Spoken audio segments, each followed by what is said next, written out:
والدین کی نافرمانی۔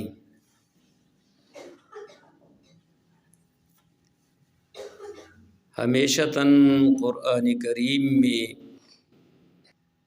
تو حقوق الوالدین کا بھی وہ ترغیب دیا ہے، یعنی حقوق الوالدین اس کی خدمت کرنا، اس کے ساتھ احسان کرنا، یہ اللہ کے عبادت کے بعد دوسرے نمبر پر ہے۔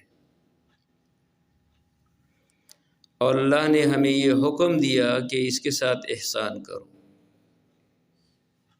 جب یہ دونوں بوڑھے ہو یا ان میں سے ایک بوڑھا ہو تو اس کو اف کے برابر بات بھی نہ کرو، یعنی ڈانٹنا بھی نہیں۔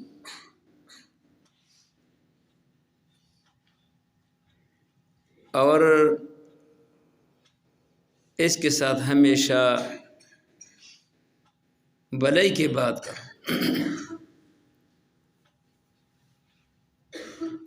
یعنی قرآن کریم میں اور اس آیات میں اللہ تبارک و تعالی یہ حکم دیتے ہیں جب ان دونوں میں سے بوڑھے ہو یا ایک بوڑھا ہو۔ یہ قید کیوں ذکر کیا؟ اس کا مقصد یہ ہے کہ جب یہ دونوں بوڑھے ہو یا ان میں سے ایک بوڑھا ہو تو اس وقت اس کی خدمت کی بہت اشد ضرورت ہے، کیونکہ جب جوان ہو تو آپ اس کو تو ڈانٹ تو نہیں سکتے نا، اس میں تو اتنا اختیار ہے کہ آپ کو تھپڑ بھی دے سکتے ہیں، لیکن جب یہ بوڑھے ہے تو یہ بوڑھے ہونے میں وہ آپ کے محتاج ہے، تو لہٰذا اس کے ساتھ احسان کرو۔ اور اس کے احسان دنیا میں بھی انسان کے لیے نجات کے ذریعہ ہے، دنیا میں وہ بندہ باعزت رہتے ہیں۔ اللہ تبارک و تعالی انسان مصائبوں سے نکالتے ہیں۔ ایک مشہور واقعہ ہے جو امام بخاری نے بھی نقل کیا کہ 3 بندے ایک سفر پہ جا رہے تھے،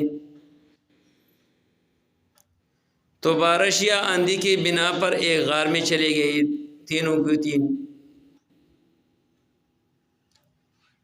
یہ جب یہ 3 وہ غار میں چلے گئے تو اوپر سے ایک بہت بڑا چٹان آ کر اس کے منہ کو، اس غار کے منہ کو بند کر دیا۔ ابھی دھکا وغیرہ تو دے نہیں سکتے، کوئی چیز بھی ہے نہیں کہ وہ ہٹائے، تو ان تینوں نے آپس میں مشورہ کیا کہ آپ ہر ایک اپنے نیک اعمال پیش کریں، رب العالمین کے دربار میں اللہ سے امید ہے اور یقین ہے کہ اللہ تبارک و تعالی ہمیں اسے مصیبت سے ہمیں نجات دے گی۔ تو ان تینوں میں سے ایک یہ تھے کہ اس نے یہ کہا کہ میرے پروردگار، میرے والدین انتہائی بوڑھے تھے اور میں بھیڑ بکریاں وغیرہ چراتے تھے، اور جب وہ بھیڑ بکریاں وہ جنگل سے لاتے تو اس سے جو دودھ وغیرہ نکال کر کے تو پہلے میں اپنے والدین کو پلاتے۔ ایک دن ایسی ہوا کہ میں نے اپنی بکریاں بہت دور لے کے گیا، جب میں پہنچ گیا تو میرے والدین رات کے وقت میں وہ سوئے ہوئے تھے، تو میں نے جب دودھ وغیرہ نکال دیا تو جب میں نے پہنچا دیا تو یہ دونوں سوئے ہوئے تھے۔ تو اس وقت تک میں نے اپنے بچوں کو نہیں پلایا جب تک اس کو میں نے پہلے نہیں پلایا۔ صبح تک میں کھڑا رہا اور بچی یتزاغون فی قدمی، یعنی وہ بچے وہ شور کر رہے تھے اور وہ رو رہے تھے کہ ابو ہمیں پلائے، ابو ہمیں پلائے، لیکن چونکہ میرے والدین نے دودھ وغیرہ اور کھانا نہیں کھایا تھا تو اس لیے دل یہ نہیں چاہتے کہ میں اپنے بچوں کو اپنے والدین سے پہلے کھلاؤ اور پلاؤ۔ حال یہ تھے کہ شرعاً تو کوئی ممانعت نہیں ہے، پہلے تو ان بچوں کو کھلائے کوئی مسئلہ نہیں تھے، لیکن اسی بندے کے دل میں ایک درد اور احترام موجود تھے۔ اے اللہ، اگر یہ کام میں نے آپ کے لیے کیا تو اے اللہ ہمیں یہ یہ جو چٹان ہے تھوڑا ہٹائے۔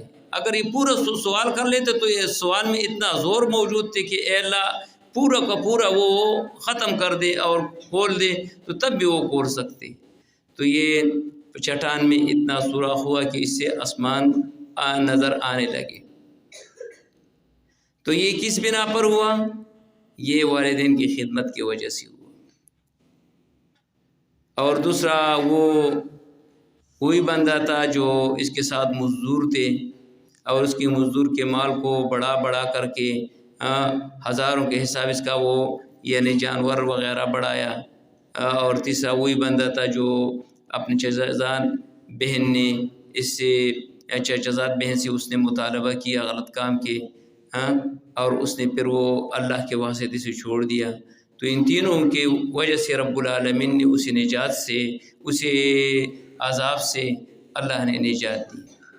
تو کہنے کا مقصد یہ ہے کہ والدین کے احترام یہ باعث ہے نجات کے، دنیا میں باعث عزت ہے اور آخرت میں باعث نجات ہے۔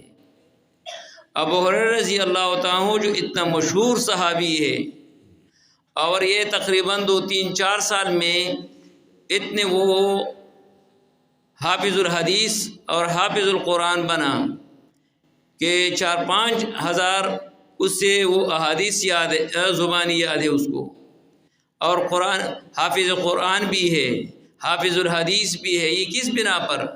اس کی بنیادی وجہ یہ تھی کہ وہ اپنے والد کی بہت زیادہ احترام کرتے۔ جو بندہ اپنے والدین کے احترام کرتے ہیں تو رب العالمین اس کا ذہن بھی کھول دیتے ہیں۔ اسی بندہ کو رب العالمین دنیا میں بھی عزت دیتے۔ یہ مشہور صحابی جو سلیم صافی ہے، اس کے بارے میں بھی مشہور ہے کہ یہ بھی بہت اپنے والدے کے بہت زیادہ احترام کرتے ہیں۔ تو دنیا کے حالات دیکھو نا، وہ انتہائی غریب، لیکن آج کل وہ اربوں کے ساتھ وہ کھیلتے ہیں۔ جو بندہ اپنے والدین کے احترام کرتے ہیں تو رب العالمین اس کا دنیا بھی کھول